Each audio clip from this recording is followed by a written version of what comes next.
Hey folks, Sean here with the latest edition of Beer-snobby Goodness. Tonight's edition, going to review one of the two birthday gifts that my brother and sister-in-law got for me. Ommegang's latest Game of Thrones installment. This is the Fire and Blood Red Ale. I'm going to gently go to the bottle here.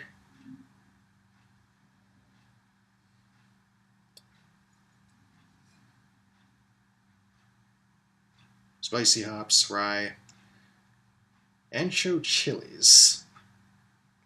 Gives it a dark fruit note, apparently. I'm actually going to go with the more specific and more easily readable website notes. So let's see.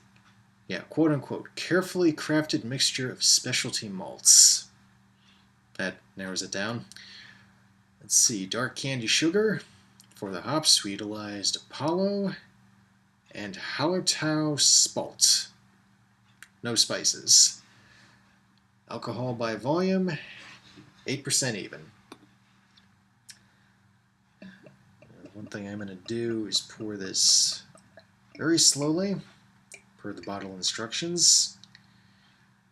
And also because I don't want to disturb the sediment on the bottom. Again, bottle instructions. And I try not to be like my neighbor next door who's, rocking out as we speak. He's not big on the instructions, but that's a whole other story. Interesting color on that.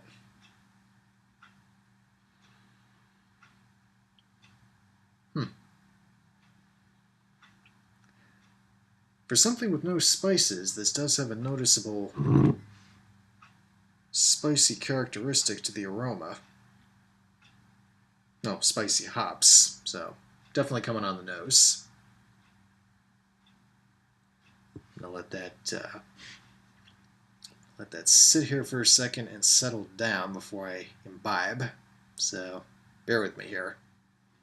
Well, as you can see, not really dissipating quickly, so I'm just going to dive in and deal with the foam. Cheers.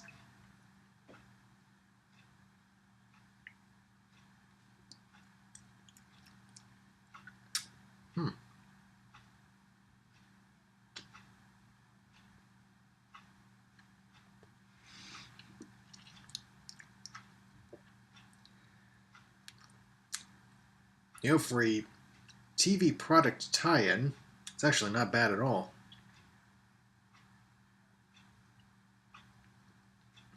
There's definitely a fairly robust fruity character to this.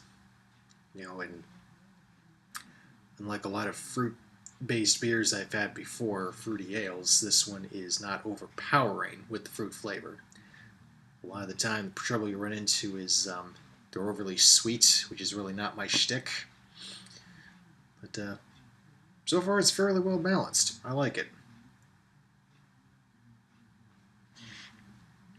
So, gotta check on dinner and see what develops. Catch you later.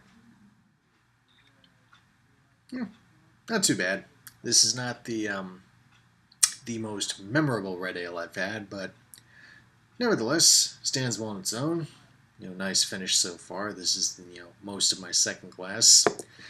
I would also like to note for the record, I need to pay better attention when I'm on the website, when I'm doing my notes.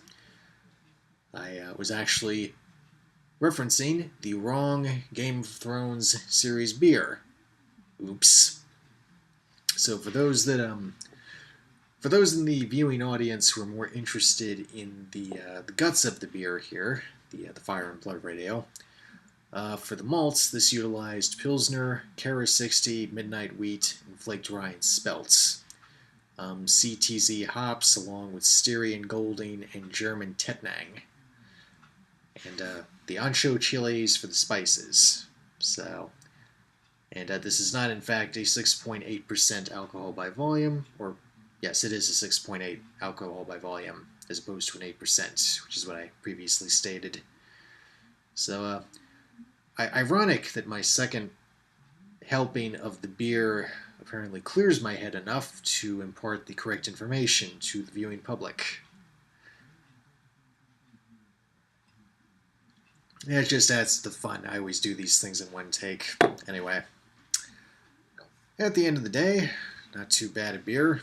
I'm going to once again thank my brother and sister-in-law for picking this up for me. Here we go. The Game of Thrones, Ommegang, Fire and Blood.